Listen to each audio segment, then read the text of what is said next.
Sai Ram, Shri Sai Satcharitra, chapter 7, page number 40, the second paragraph.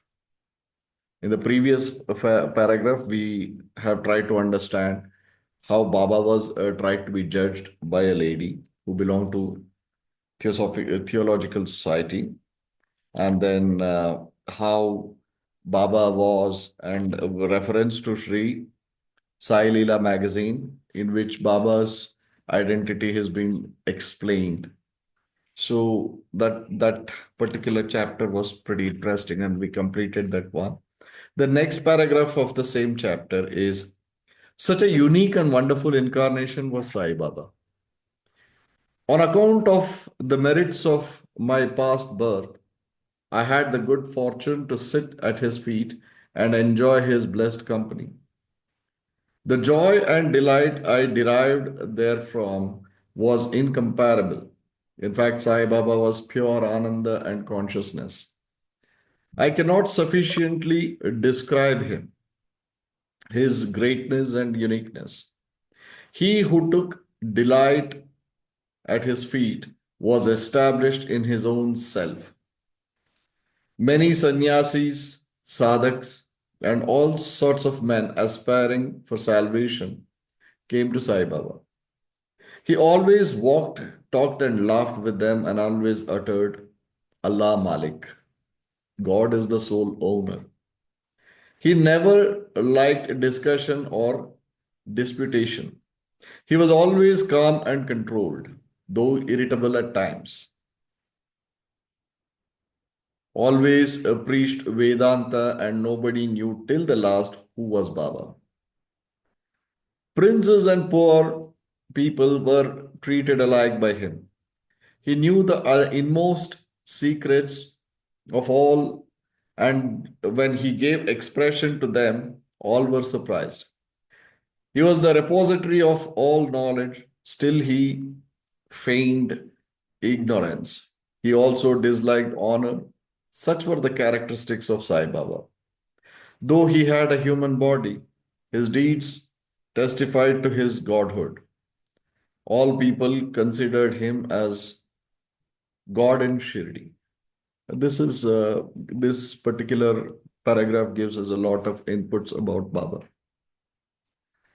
Baba was a Vedanti. Who wrote the Vedantas? What is Vedanta?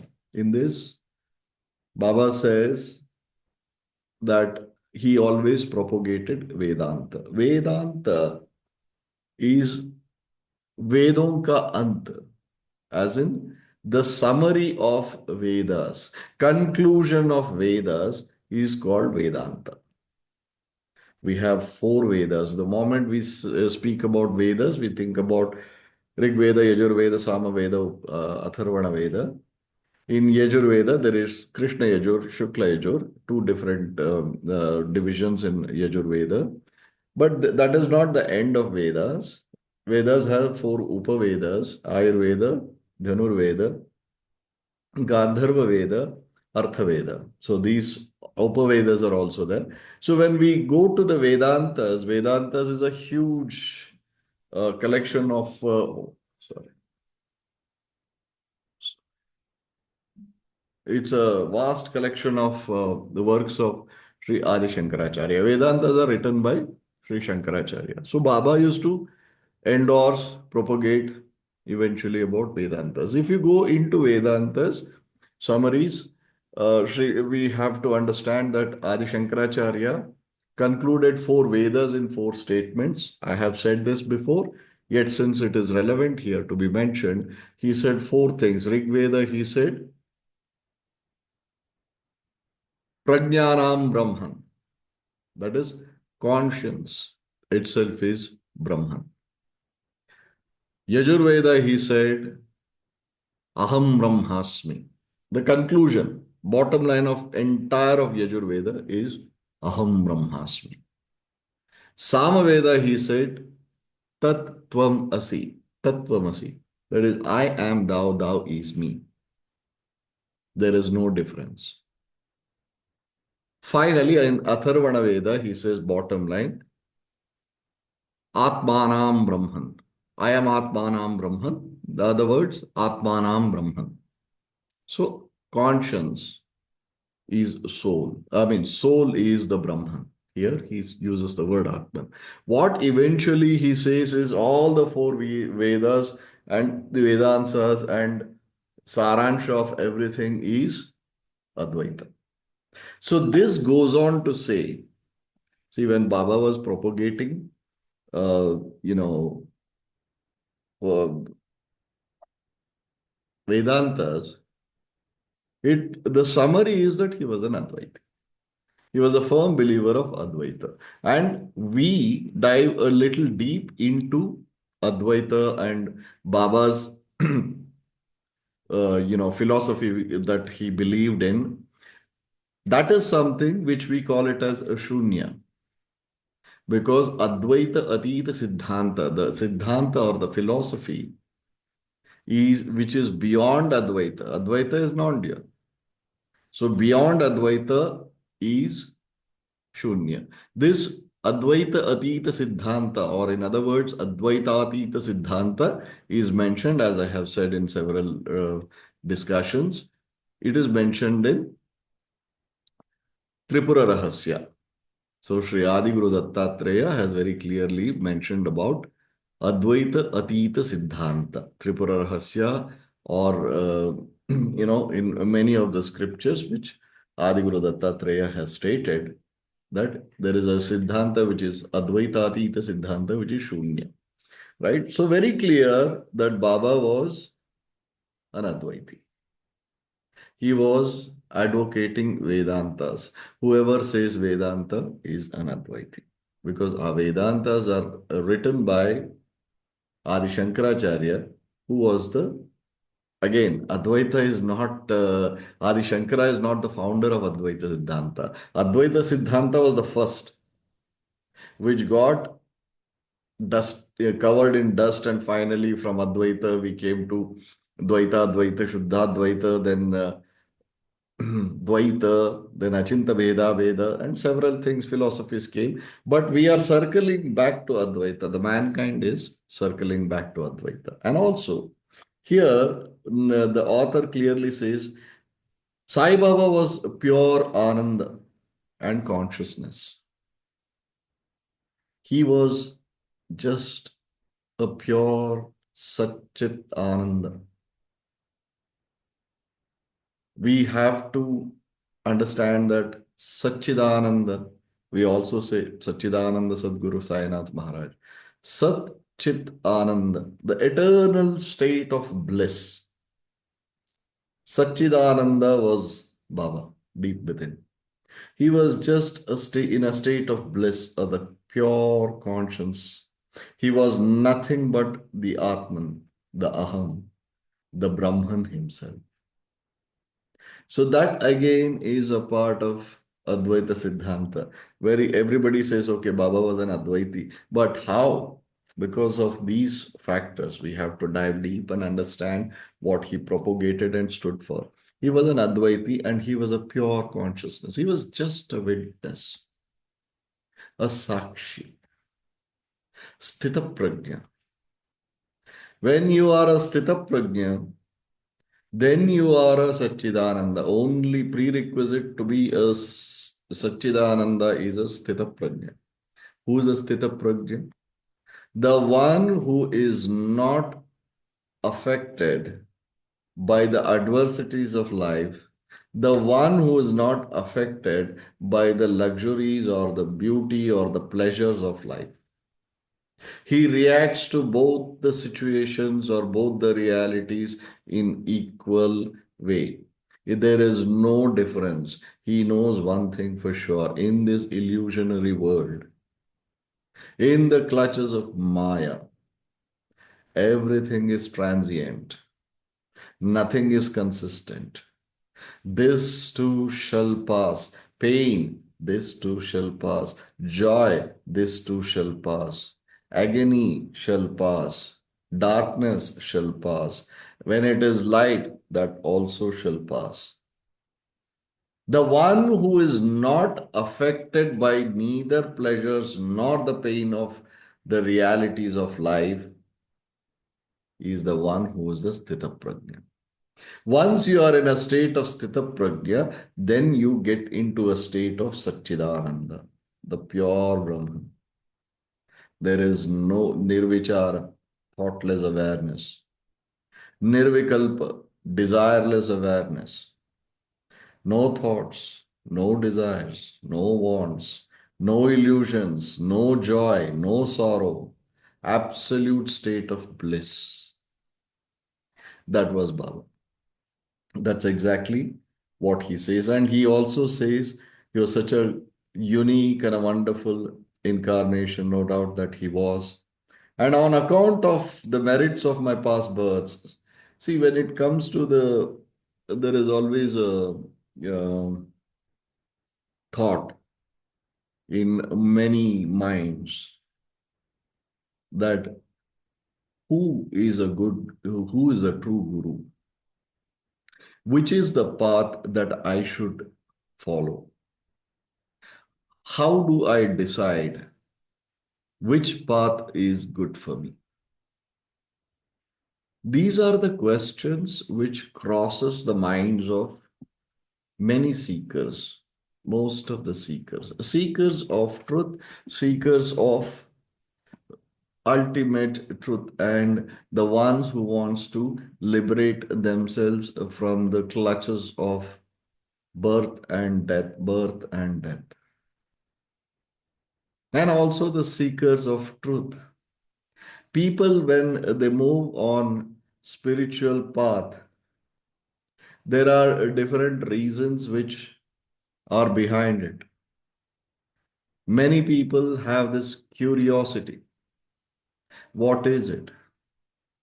The curiosity and inquisitiveness towards the mysticism, so-called mysticism within the spiritual arena.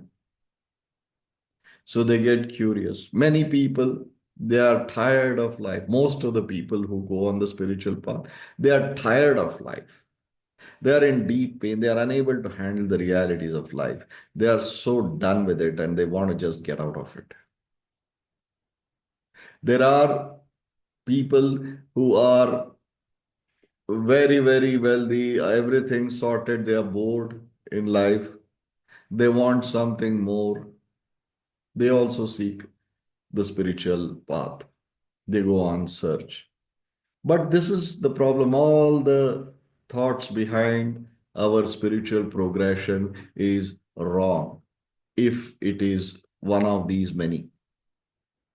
If you are inquisitive, you're not a seeker. If you are looking at attaining some certain siddhis, somebody says that they teach levitation, they teach, so many siddhis and they get attracted. You're not a seeker. Let's not fool ourselves. If you are tired of life, we are not able to endure the pain and agony of life. We just want to be done with it all and we just want to get out of this cycle of life and death. We are not seekers. Let's not fool ourselves. You're bored, you're done, sorted, there is nothing much to left. Let me check here. Another option. We are not seekers. Certainly not seekers. Now, then who is a seeker? Seeker is the one who knows all these realities. Seeker is the one who has realized that everything is an illusion. Seeker is the one who wants to go ahead and move on in a spiritual path. First, to understand, not out of curiosity, not out of boredom, not out of frustration, just wants to know what is it. A seeker is the one who has got his fundamental question, which gets implanted. It comes from within. Who am I? Who am I? The moment that question comes, not bothered about what other situations in life are, but just one question which pops up. Who am I? Am I the body? No. Am I the mind? No. Am I the name which I carry? No. So when we move in this reasoning, that is when we become seekers. So in Saipanth, we always propagate and say that Jnana Bhakti Karma, knowledge, bhakti is to process and understand the knowledge. Karma is to live by the knowledge gained and understood. So it is not just a very simple path in yogic order as a seeker. In Bhakti Marga, pure innocence and just love for God and worship works wonders. In this path, you need to be a seeker. So that is a seeker who poses a question to himself, who am I? So what he says, I had a good fortune to sit at his feet and enjoy his blessed company. How do we identify? How do we know what is good for us? Which is the right path? For this, we need to understand. Possibly, I'm digressing from the content of the chapter, but it is coming spontaneously. So let me state and say and narrate. When we get this question of who am I, that is when we become seekers. When we are seekers, that we need to understand Guru is not just an individual. Guru is a tattva. I keep saying this tattva. Tattva is an excerpt or an essence or the philosophy or whatever you call it. It's a tattva. That tattva comes to us in several forms. That tattva brings us from the darkness to light. Guru. Gu is darkness, Ru is light. The one who brings us from darkness to light is Guru. Guru is not a comes through as a person only. It can come as a scripture, it can come as many things, anything. But as a seeker, seeker is not the one who's going to search. Doesn't have to search. The Guru Tattva will reach the seeker on its own.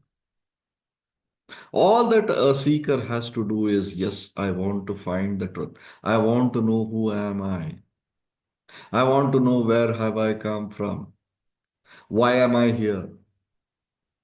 What am I supposed to do? Where am I going to go from here? Whom do I belong to? So these five sub questions, when a seeker starts mulling over, the Guru Tattva comes to him through a guru in the body or through a philosophy, through a scripture, or many things. So a seeker doesn't have to search for a path or a guru. Seeker just has to be. Seeker has to be in a contemplative state. Seeker has to put out a thought to the universe. The latest word for the supreme consciousness is the word called universe. Put it across and say that I want to be guided. I want to be chosen by a guru into the right path. And trust me, it happens. The smallest of example, very in few words. Shri Paramahansa Yogananda ji, several times I have said this. He is in search of a guru and a path. He travels from Kashi to Kailash, Himalayas, Kashi to Kedar, here and there. He is in search of guru. But yet he also has a deep desire or uh, a thought or a will to understand the truth.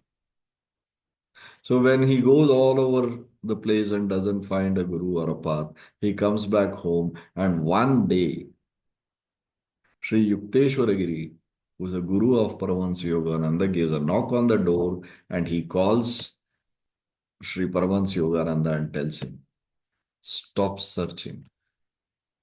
Don't go around. I'll come and fetch you. I am your Guru. True to his words, few, as the passage of time, Sri Yukteswaragiri comes, takes Paramahansa Yogananda. That is how a Guru comes. You don't have to search. A seeker doesn't have to search. Now, he says, on account of merits of past births, many births, I had the good fortune to sit at his feet and enjoy the blessed company. Right. The joy and delight I derived therefrom was incomparable. So,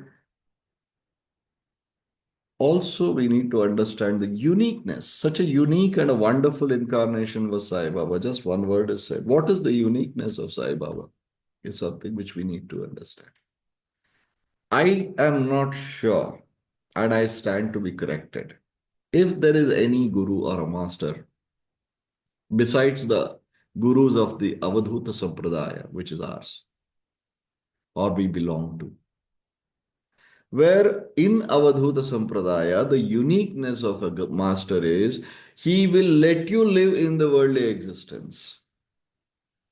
He will let you lead a normal life like anybody else. He will look after you. He will nurture you. He will fulfill all your desires till your contentment, till you attain a state of contentment. Then he will draw you to the path of spiritual progression. The three levels of devotion, which I have said in several occasions. Expectational devotion. When you go to a guru with all your pains, worries, and the problems that we have, we need, it can be health, it can be wealth, it can be relationships, or whatever. Guru sorts it out for you. Once you have sorted it out, that is first is the expectational devotion. We have expectations and we go to him. Once that is sorted out, then the devotion of gratitude, which comes from within, we say that I am thankful for what you have done and you consistently will look after my welfare. Thankful. The gratitude, devotion of gratitude. Then comes the instrumental devotion. This is in an instrumental devotion, you are an extension of your guru and you're serving the cause of guru. Actually, a guru is serving the cause through you. You are not the doer. We are not the doers. So when that happens, is after that is when guru will take you in the spiritual path, in the progression, in meditation, in dhyana, in jnana bhakti karma, everything he'll start evolving you. This is the path of Avadhuta Sampradaya. This is the path of Avadhuta Gurus, Gurus who are from Avadhuta Sampradaya. And as I said, I stand to be corrected. If there is any other Guru Shishya Parampara besides the Sampradaya that we belong to, well, I am not aware of. But Gurus of Avadhuta Sampradaya have this uniqueness. And out of them, the Guru Samrat, Sri Sainatha, was known to be this, fulfill all our worldly desires and take us on the spiritual path. So that is why he says, wonderful incarnation.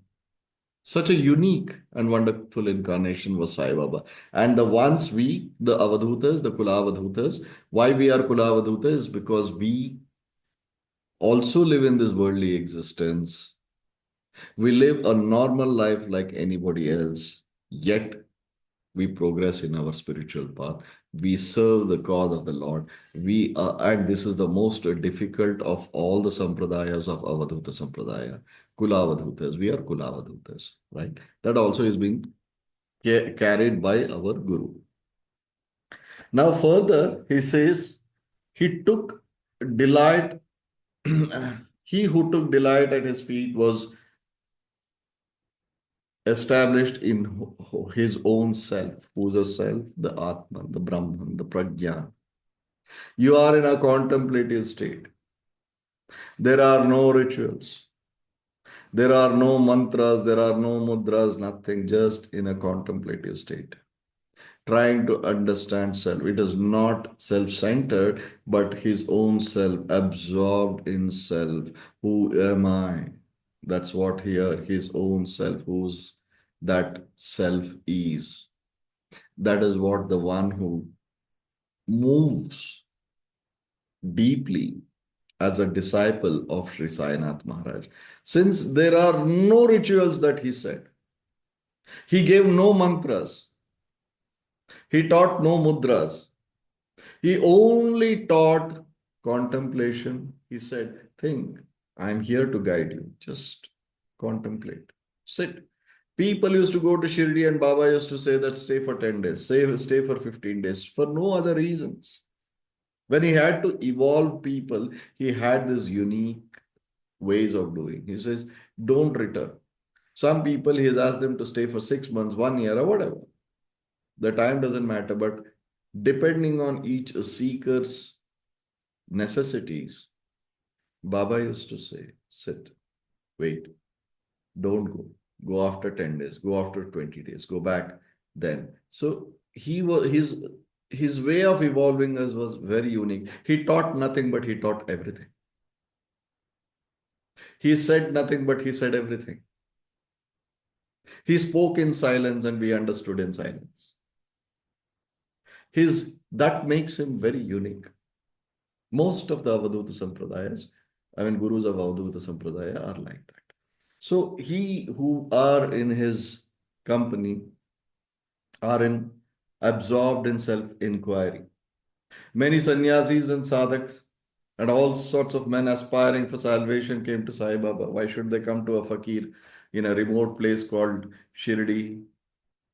Out of nowhere, Baba comes and settles down there. Even to this day, besides Baba's presence, Shirdi has nothing else to this day.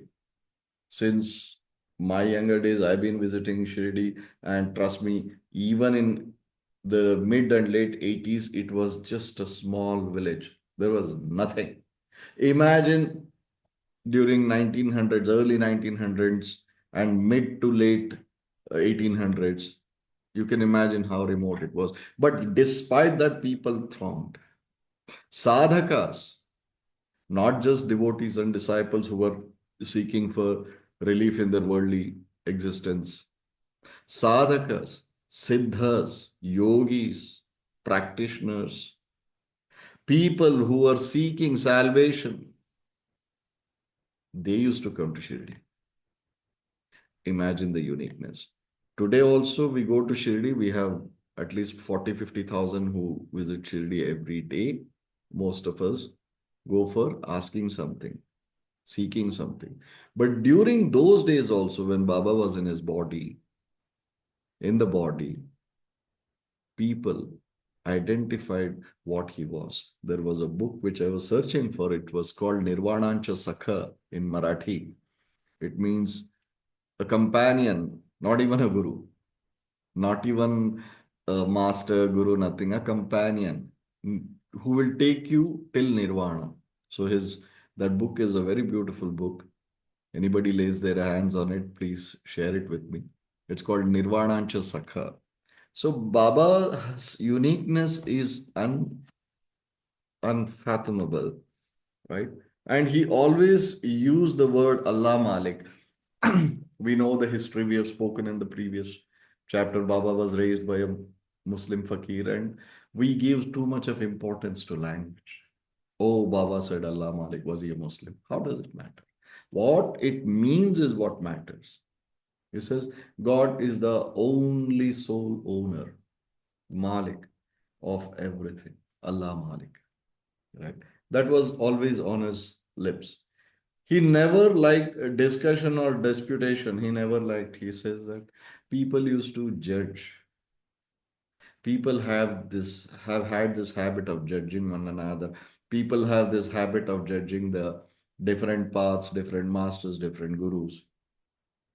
Baba said, don't. Let us not judge. Let's leave them to themselves. When the seeker is ready, the true master will draw him. Baba's philosophy was always clear. Do not search. Do not go after anything or anybody. Rather, prepare yourself and be rest assured. When you are ready, the master will draw you. Have no doubts. Several, maybe after this recording, I will narrate several such instances I can tell you where the guru comes and pulls the disciples. It's always like that. The true masters will come when we are ready. We don't have to search for gurus. That's what Baba had said. So he never used to dispute or discuss or anything, no gossips. He was always calm and controlled, though irritable at times. This is a little, we have to take it with a pinch of salt. He was not always calm and controlled. He had a personality that, well, I mean, he was extremely kind, loving, caring, calm, peaceful, yet he had that dignity, which I always state. He had that divine dignity, which is called Daiva Gambhirya. Gambhirya is that dignified demeanor. And the divine dignity is what he had. So not anybody and everybody could take him so easily. He used to be very calm, peaceful, but still that energy, that aura, of course, the supreme consciousness, the master himself. So this we have to take it with a pinch of salt. Irritable at times, no, not just irritable, infuriated at times. People have got beaten up by Baba, right? Always preached Vedanta, we discussed about it, and nobody knew till the last who was he. Yes, conclusively, nobody can say. Princes and poor people were treated alike by him. Somebody once, long ago, offered a piece of gold to Baba, and they thought that Baba would be very, pleased. Baba received, anybody gives anything, he receives and then he just keeps it. A small piece of gold, a coin was offered to Baba. Again, I am quoting Sai Leela magazine. Baba took it and threw it aside. I mean, did not throw it away, but threw it aside. And then he took his chimta. Chimta is the one which he used to use to remove the coal from the dhuni which he had. And he was just looking at it and he was loving it and he was just saying, see, look how beautiful this piece of metal is. So people were perplexed. What is Baba actually saying? A piece of gold, he just kept it aside and he was enjoying he was loving that another piece of metal, which is the chimta, with which he used to clean the dhuni or remove the coal.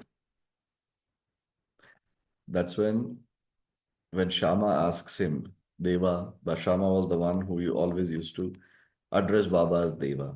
He says, Deva, what are you doing? He says, Wo bhi loha hai, ye bhi loha. That's also metal, this is also metal. That's all I look at. So that's exactly what Baba was. He used to look at the rich and the poor. There was no discrimination in Darbar. As we go forward, we will touch a chapter and a story where Baba ignored a British officer who was seeking Baba's darshan. So he was least bothered about our financial stature or how rich you are, how poor you are. Baba had the richest of the rich as his closest disciple and a devotee. At the same time, poorest of the poor. Baba never discriminated anybody. He always believed in one thing, karma, karma, karma, karma. He used to say, because of their karma, it is what they are right here, what their realities are. But because of the karma that they are doing now, it will be what they will be in the future. It's a present continuous tense. Somebody who was a pauper has become very rich in this birth.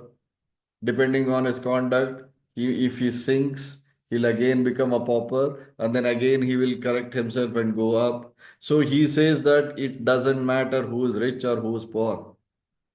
Everything is transient and this is all an illusion. Baba was such a greatest of the masters. These are all philosophies that people talk about. Baba lived that, and he ensured that we understand that. So he never had that discrimination. He knew all the innermost secrets. He gave expressions to them on all were suppressive. Baba was a Siddha.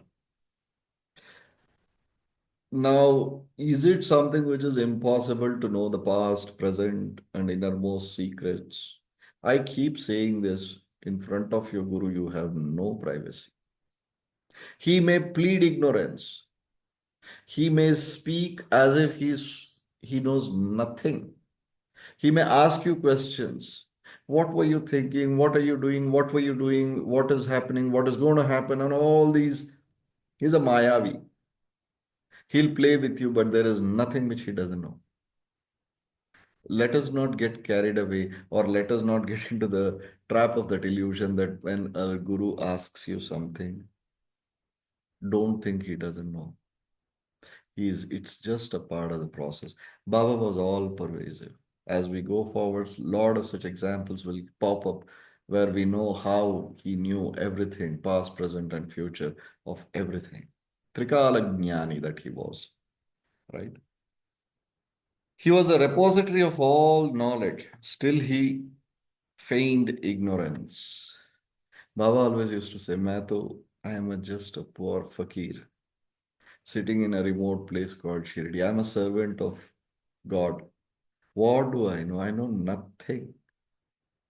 He used to say, I know nothing. Yajurveda. When I was in darkness,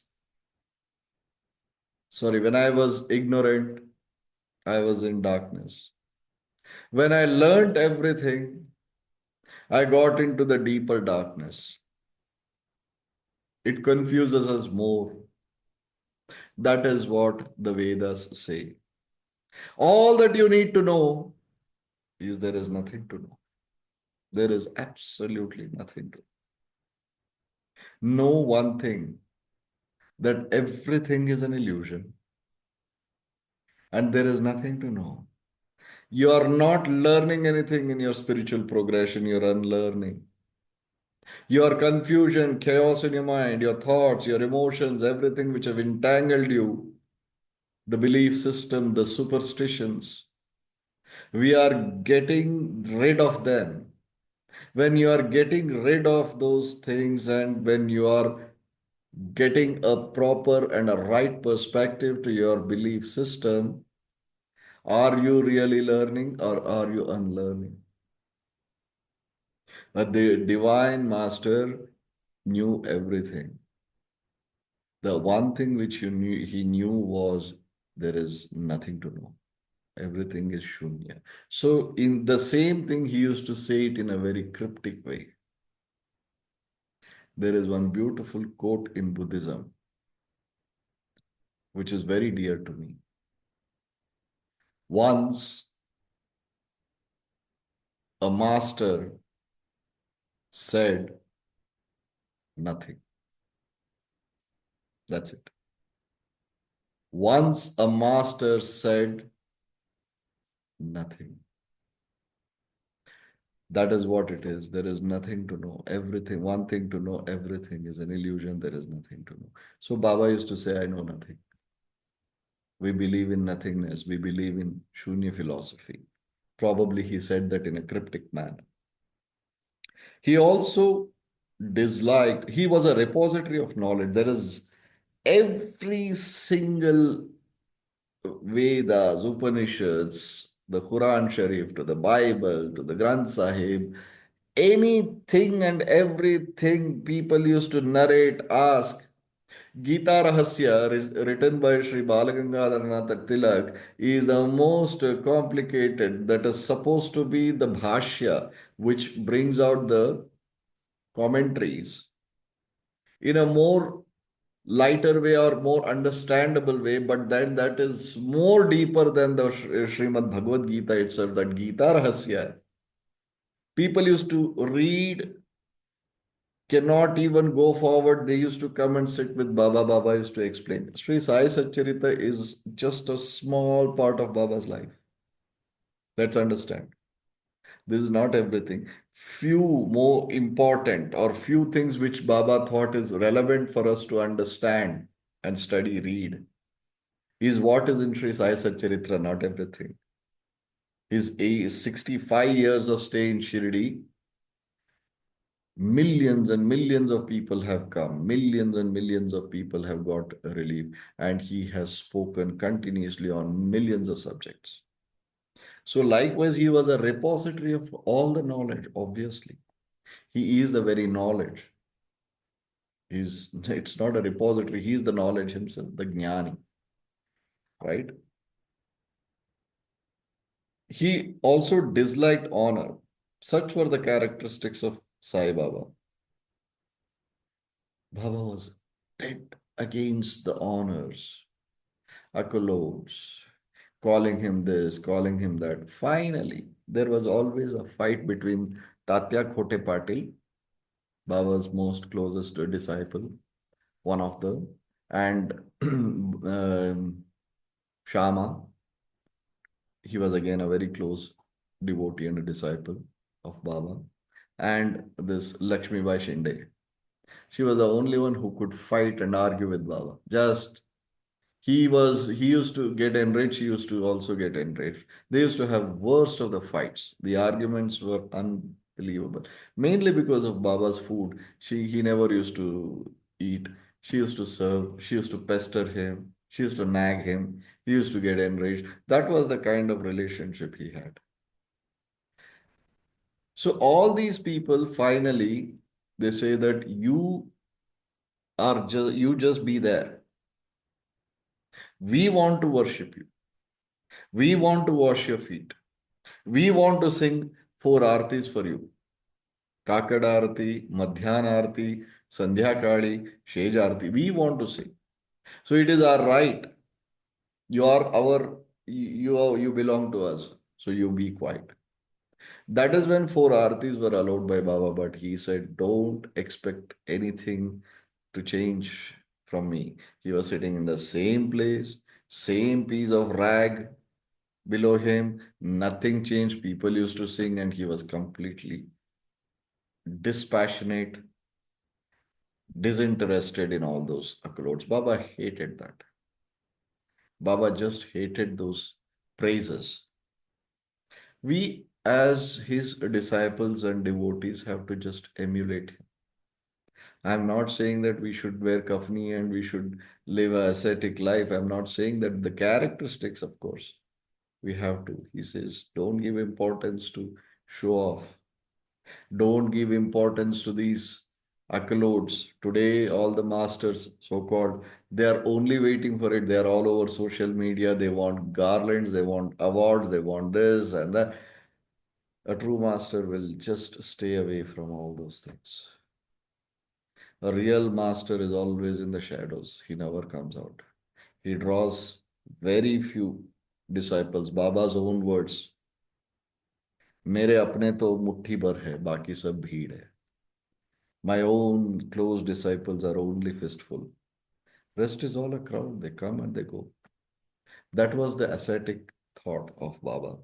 And his deeds testified to his godhood. Though he had a human body, everything people know. See, Baba's miracles are only to be experienced. ऐसा नहीं कि he used to swing his hand in the air and get something or create something.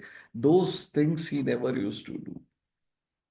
Those are all Baba used to say, Chamatkar ko namaskar. It's are all street magics. His true miracles of Baba can only be personally experienced. And everybody who's a devotee or a disciple does experience his miracles. So, though he was in the human form, he was the Godhead. All people considered him as God in Shirdi. not God of Shirdi, God from Shirdi, God in Shirdi, right? This concludes the first chapter of Sri Sai Satcharitra. Sorry, first paragraph of chapter 7 of Sri Sai Satcharitra. Thanks for the patient hearing. Saira.